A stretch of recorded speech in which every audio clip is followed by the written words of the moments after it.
Bien-aimé, si seulement tu savais ce qui se passe quand tu pries, non pas une prière ordinaire, non pas des paroles apprises, répétées, sèches. Je te parle de quelque chose que beaucoup n'ont jamais expérimenté. Quelque chose que tu ne peux pas fabriquer par l'effort humain. Quelque chose qui brise la logique, qui transcende le temps, qui touche le cœur de Dieu. Je parle de prier en esprit. Oh! Si seulement tu voyais ce que j'ai vu, si tu voyais comment les chaînes se brisent, comment le ciel s'ouvre, comment le Saint-Esprit se doux, ce glorieux Saint-Esprit commence à parler à travers toi et que tu ne fais que pleurer parce que tu sais que ce n'est pas toi. Cela ne s'enseigne pas dans les livres, cela ne s'imite pas. Cela se reçoit avec une âme abandonnée. Et aujourd'hui, écoute-moi bien, tu n'es pas ici par hasard. Dieu t'a conduit ici parce qu'aujourd'hui tu vas apprendre à prier comme tu ne l'as jamais fait auparavant. Aujourd'hui, ta prière va changer pour toujours, car tu ne prieras plus depuis ton intelligence, tu prieras depuis l'esprit. Et quand cela se produira, tout changera. Tout. Tu ne regardes pas ce message par accident. Non, le Saint-Esprit attendait déjà ce moment avec toi. Il y a des prières qui naissent de l'habitude, mais il y a des prières qui naissent de l'esprit et ce sont celles-là qui font bouger les cieux. Beaucoup d'entre vous ont prié pendant des années avec des larmes, avec effort, avec de belles paroles. Mais au-dedans de toi, tu sais qu'il manque quelque chose. Il y a un désir qui n'a pas été comblé, une profondeur dans laquelle tu n'es pas encore descendu. Aujourd'hui, je veux t'emmener dans ce lieu. Aujourd'hui, tu vas connaître une dimension de prière qui ne vient pas de la chair, mais de l'esprit, une prière où ce n'est plus toi qui parles à Dieu, mais Dieu qui parle depuis l'intérieur de toi. Il y a une promesse pour toi dans ce message si tu restes jusqu'à la fin. Si tu écoutes chaque parole avec ton esprit ouvert, je t'assure que ta manière de prier changera. Car aujourd'hui, tu vas apprendre comment prier en esprit, non pas comme une théorie, non pas comme une doctrine, mais comme une expérience vivante, personnelle, intime. Et quand cela se produira, ton cœur ne sera plus jamais le même. Je veux que tu restes jusqu'à la dernière seconde, parce que dans les prochaines minutes, je te révélerai non seulement comment le faire, mais aussi ce que l'Esprit m'a révélé la première fois qu'il a prié à travers moi. Ne bouge pas, ne te déconnecte pas, car ce qui vient est sacré et t'est destiné, mon bien-aimé. Aujourd'hui, nous allons entrer dans l'une des vérités les plus glorieuses, les plus incomprises et les plus nécessaires de toute la vie chrétienne. Qu'est-ce que prier en esprit? Je ne parle pas de prier à haute voix. Je ne parle pas de répéter de jolies paroles. Je ne parle pas de passer des heures à répéter des listes ou des phrases vides. Je te parle de quelque chose que seul l'esprit peut produire, une prière qui ne sort pas de ta pensée, mais qui jaillit du plus profond de ton esprit régénéré. L'Écriture est claire. Éphésiens chapitre 6, verset 18 dit « En tout temps faites par l'Esprit toutes sortes de prières et de supplications. » Il ne dit pas en priant bien, il ne dit pas en priant avec éloquence, il dit par l'Esprit, car il y a une différence, et cette différence change tout. Quand tu pries en esprit, tu ne pries pas depuis ta volonté, tu ne pries pas depuis ta logique, tu ne pries pas en cherchant à convaincre Dieu, tu pries depuis la communion. Et écoute ceci. Parfois, prier en esprit, ce n'est pas parler. Parfois, c'est pleurer. Parfois, c'est gémir. Parfois, c'est simplement rester en silence et savoir qu'il prie pour toi et à travers toi. Avant de continuer cette vidéo, juste pour rappeler que nous avons notre livre Les Généraux de Dieu qui est désormais disponible. Si vous voulez connaître plus sur les Généraux de Dieu, si vous voulez connaître leur histoire, qu'est-ce qu'ils ont fait pour avoir cette onction, comment ils ont fait, quelle est leur routine spirituelle, et donc ces 25 biographies, le lien dans la description de cette vidéo pour pouvoir télécharger le livre rapidement. Que Dieu vous bénisse abondamment. Car comme le dit Romains chapitre 8, verset 26, l'Esprit lui-même intercède pour nous par des gémissements ineffables. Oh, que c'est glorieux, des gémissements ineffables. Cela signifie qu'ils ne peuvent même pas être traduits. C'est le langage du ciel. Prier en esprit n'est pas quelque chose qui se mémorise, c'est quelque chose qui se vit. Et quand tu le vis, Tu ne te contentes plus jamais d'une vie de prière superficielle. Mais je veux que tu m'écoutes avec attention, car il y a une vérité encore plus profonde que je ne t'ai pas encore racontée. Et cette vérité m'a été révélée non pas lors d'une grande campagne d'évangélisation, mais dans un petit hôtel, seul, sans lumière, sans personne pour me voir, là où le Saint-Esprit m'a montré quelque chose qui a transformé mon ministère pour toujours. Je te le raconterai, mais pas encore. D'abord, tu dois comprendre ceci. L'ennemi ne craint pas tes paroles. L'ennemi ne craint pas tes larmes. Mais il tremble quand tu pries en esprit, car là, ce n'est plus toi qui pries, c'est Dieu en toi. Écoute-moi bien maintenant, car cela pourrait bousculer beaucoup de tes idées. Des personnes m'ont dit, « Sœur Kuhlman, enseignez-moi comment prier en esprit. Quelles sont les étapes? Quels mots dois-je utiliser? À quelle heure dois-je le faire? Combien de minutes? » Et je les regarde avec tendresse, car ce n'est pas de leur faute. C'est ainsi qu'on nous a enseigné qu'il y a des formules, qu'il y a des systèmes, qu'il y a des méthodes. Mais ô mon âme, quelle erreur tragique! Le Saint-Esprit ne se meut pas par des formules. Il ne se répand pas parce que tu suis 3 étapes. Il ne répond pas à la technique, il répond à l'abandon. Et sais-tu ce que c'est que s'abandonner? C'est mourir. Mourir à toi-même. Mourir à ton désir de contrôler. Mourir à ton besoin d'impressionner. Mourir à ta voix pour que la sienne puisse parler de mourir. Laisse-moi te poser une question qui n'est pas pour y répondre à haute voix, mais pour laisser l'esprit te la murmurer à l'intérieur. As-tu abandonné ton âme ou seulement tes paroles? Car beaucoup prient sans avoir rien abandonné. Ils viennent à l'autel, ils pleurent, ils crient, ils supplient, mais au-dedans, ils retiennent encore le contrôle, ils craignent encore, ils doutent encore et s'accrochent encore. Et Dieu ne remplit pas ce qui n'est pas vide, il ne prend pas ce que tu ne lâches pas, il ne respire pas dans ce qui n'est pas encore mort. Le comprends-tu maintenant? Si tu veux prier en esprit, tu n'as pas besoin de plus de volume, tu as besoin de plus de vide. Et c'est là, c'est ici que beaucoup s'arrêtent, parce que s'abandonner fait mal. S'abandonner, c'est céder le trône. S'abandonner, c'est permettre à l'esprit de faire ce qu'il veut. Et parfois, il commence par te briser. Mais écoute-moi bien, avec tout l'amour de Dieu qui est en moi, ce brisement n'est pas une destruction, c'est une construction. Dans un instant, je vais te raconter comment, dans ma propre vie, l'Esprit m'a brisé dans une chambre solitaire avant de me donner l'onction qui m'emporterait vers les nations. Mais avant, tu dois savoir autre chose. Car prier en esprit ne commence pas par une émotion, cela commence par une décision. Viens, je veux t'emmener dans un endroit. C'est pas un temple de marbre, c'est pas une campagne de masse, il n'y a pas de micro, ni de lumière, ni d'applaudissements. Je te parle du lieu secret, ce coin où personne ne te voit, où seul toi et Dieu savaient que tu es là. Ce fut mon hôtel et c'est là que tout a commencé. Je veux te raconter quelque chose que je n'ai jamais oublié. J'étais jeune, très jeune, pleine de questions, de craintes, d'insécurité. Je voulais servir Dieu, oui, mais au-dedans de moi, il y avait quelque chose qui manquait, quelque chose que je n'avais pas appris au séminaire, quelque chose qu'on ne m'avait pas enseigné à l'église. Je m'enfermais seul dans une chambre. Je me souviens qu'il y avait une petite chaise en bois. La fenêtre laissait entrer un faible rayon de lumière. Il n'y avait pas de musique, pas de jolies prières.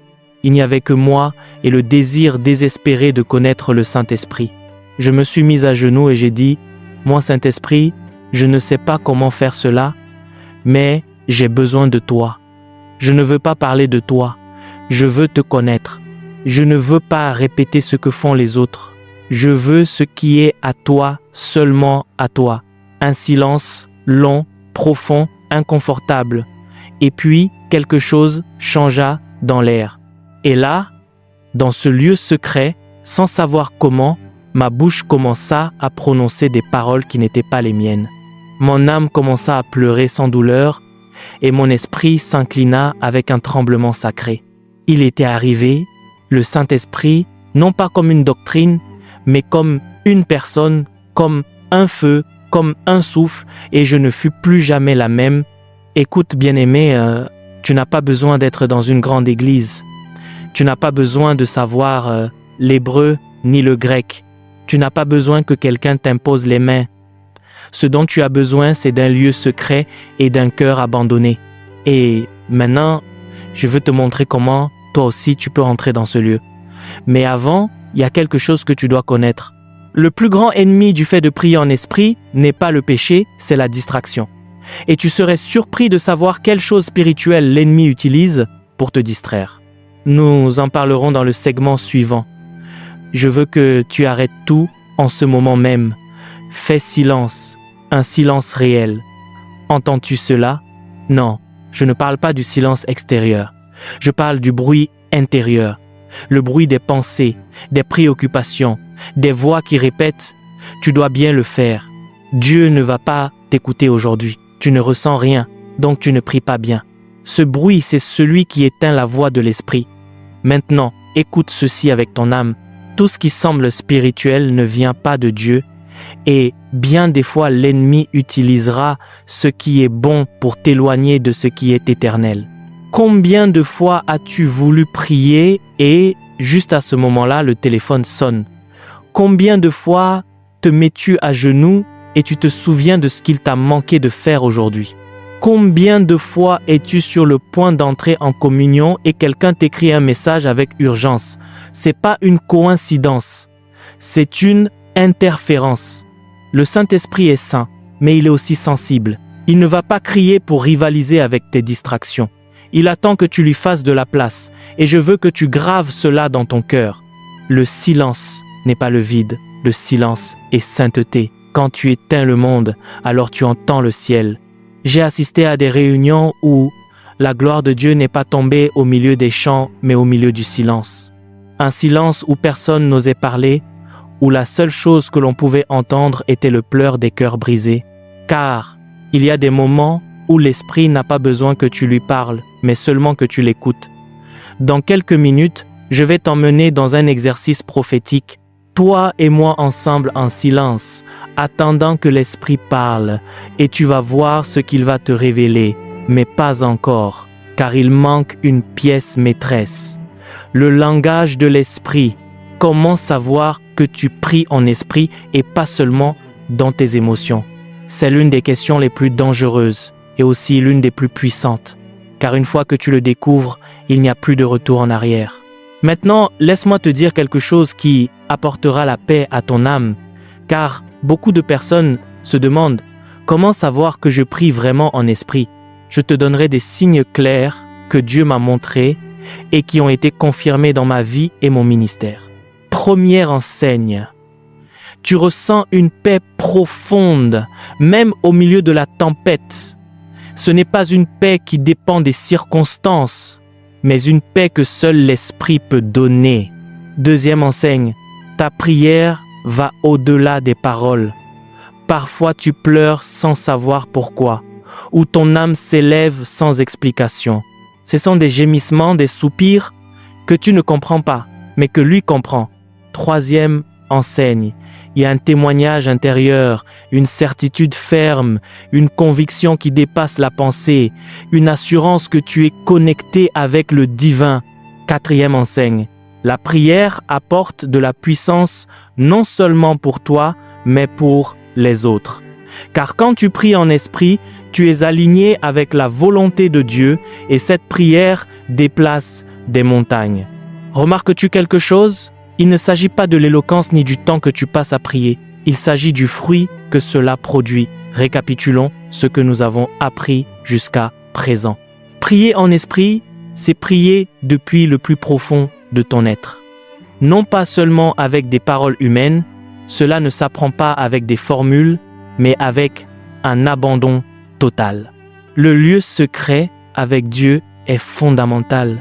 Un espace d'intimité où l'esprit peut se mouvoir librement. Tu dois veiller au silence intérieur en évitant les distractions qui éteignent la voix de Dieu. Et maintenant, tu sais quel signe chercher pour confirmer que ta prière est réellement en esprit. N'est-ce pas merveilleux?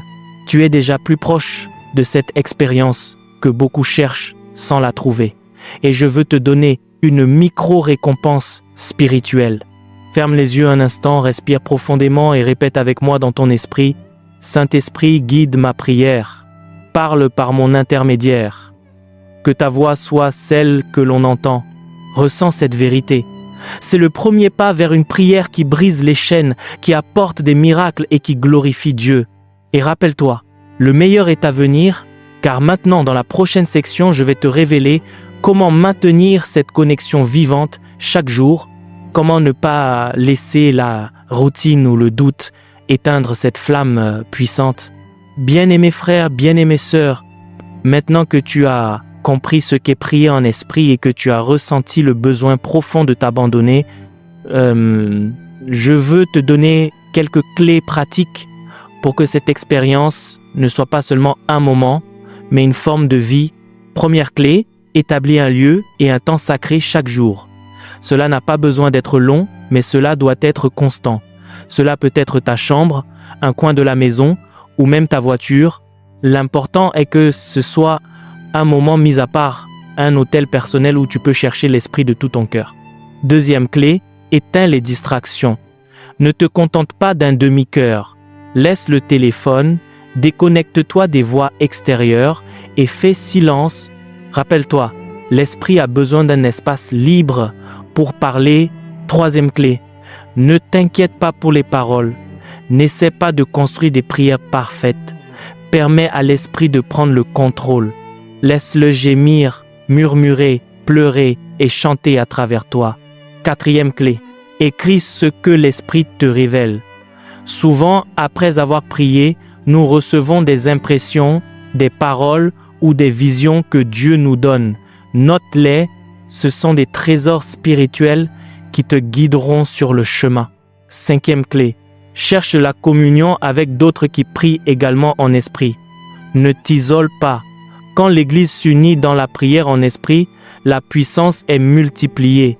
Et ici, laisse-moi te dire quelque chose que peu de personnes osent confesser. Il y a des jours où prier en esprit sera difficile, des jours de sécheresse, de fatigue, de doute. Mais c'est précisément dans ces jours-là que tu dois persévérer le plus, car l'esprit ne se mesure pas aux sentiments, mais à la foi. Maintenant, avant d'avancer, je veux poser une question pour que tu médites. Es-tu disposé à t'abandonner aujourd'hui pour que Dieu prie à travers toi? Pense-y bien, car cet abandon est le seuil vers une vie de prière puissante et efficace. Et maintenant, je vais partager avec toi un témoignage percutant de la manière dont cet abandon a changé des vies, y compris la mienne. Je veux te raconter quelque chose de très personnel, quelque chose qui a changé ma vie pour toujours. Quand j'ai commencé mon ministère, il y avait un grand désir dans mon cœur, mais aussi beaucoup d'insécurité et de peur.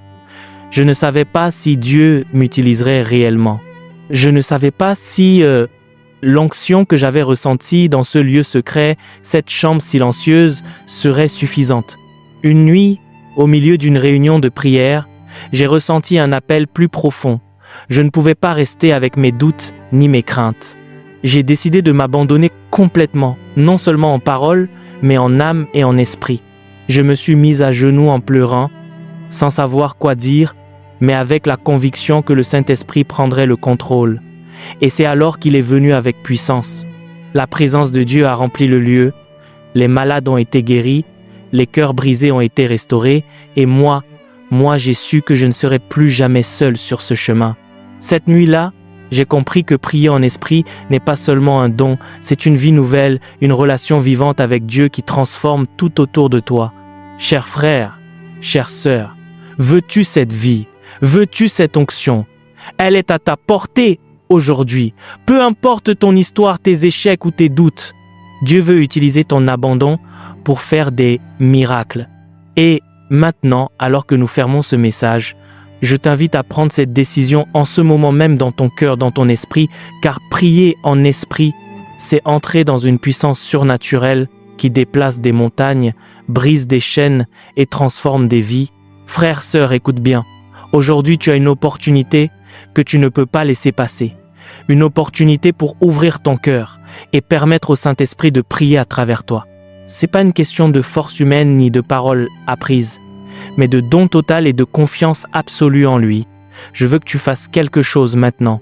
Ferme les yeux, respire profondément et dans ton cœur, dis-lui: Saint-Esprit, viens et prie en moi. Utilise ma voix, mes lèvres, mon âme. Que ce soit ta prière qui monte au ciel, car cette prière est celle qui fait bouger le ciel. Cette prière est celle qui ouvre des portes que personne ne peut fermer. Cette prière est le feu qui embrase ta vie. Rappelle-toi ce que nous avons appris aujourd'hui.